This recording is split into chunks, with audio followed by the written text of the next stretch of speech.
So the first question is, I interviewed your mom earlier, and she said that you went to basketball practice and you told one of your teammates about the boot camp. Talk to me a little bit about how that happened. So we only have 3 seniors in total on the team, and it's coming down to get ready for college, obviously for all of us. And Jermaine just came over to our school, and I thought it would be a good opportunity for him to get acclimated to how we think, which is always getting to college. Where he came from, Northeast, wasn't really focused on that, so I wanted to make sure that he knew that that's what we were about anyway. Even if it was athletic. How did that conversation go? What was his response? I knew it was about getting to college, but I didn't know like what particular things we did to know how to get there. But after being in the program and stuff, I think it was good that I came because it showed me a lot of stuff that I didn't know about different schools, and I feel like it's a school for everybody now. Instead of at first I'm thinking, oh, you gotta have a 3.5 to go to college, which is good. But even though if you have a lower GPA, you still can get to college. Have you had any conversations with your mom following what you learned here during the day? Yes, when I got home yesterday. How did that conversation go? I said, Mom, I found some colleges that I feel I can go to now. It's actually a couple. I said we're going to have to sit down and talk and see which ones I want to fill out. I have to come to this. But I feel like if I would have never came, I would have never knew about what would that any of those colleges.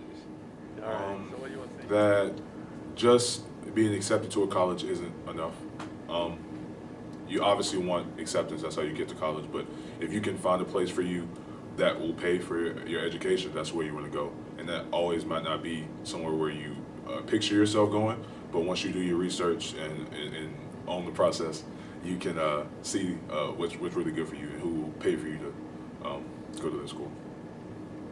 I feel like if I had to pick one thing, it would be always know you can go further. Don't settle for one place. And I say that because like you say, for example, one kid had a 4.0 but ended up coming back with a 4.8. Stuff like that, I always know you can go further and be yourself and accomplish your goals, even though it may not be in the best place, but it's a spot for you to do what you want to do. So I've been offered several athletic scholarships, even some I don't really know about because my coach tends to hide those from me till the end of the season.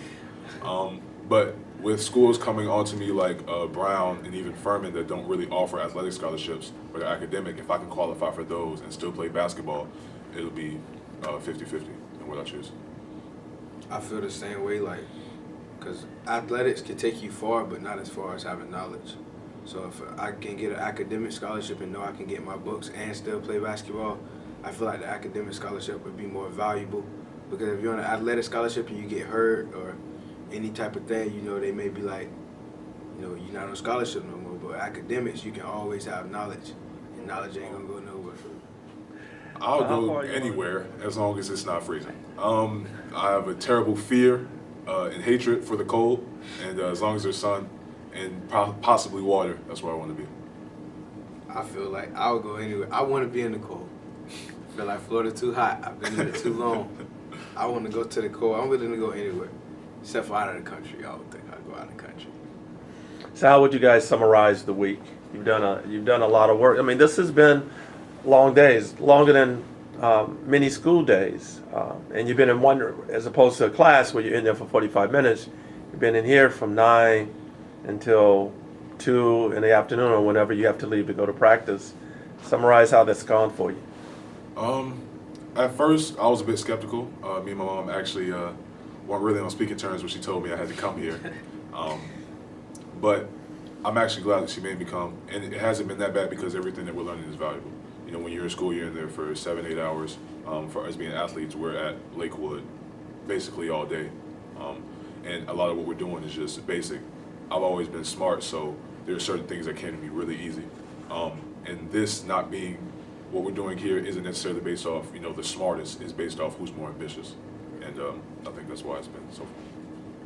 I feel like it's good because the stuff that we're doing is interesting. You finding out stuff you didn't know. I feel like when we at school, it's some stuff you know, but you just keep on doing the same thing. But here it's okay, if I find this college, it's more colleges. It seemed like every time we found one thing, it was always something behind it. like you can go deeper into the colleges and stuff. So I felt it was real good because you was learning more. At everything we did, every lesson we did, we was learning more about something. So my final two questions. First one, what would you say to a rising ninth grader who is starting high school? What advice would you give them? Understand that there is light at the end of the tunnel. I came into ninth grade thinking I knew everything.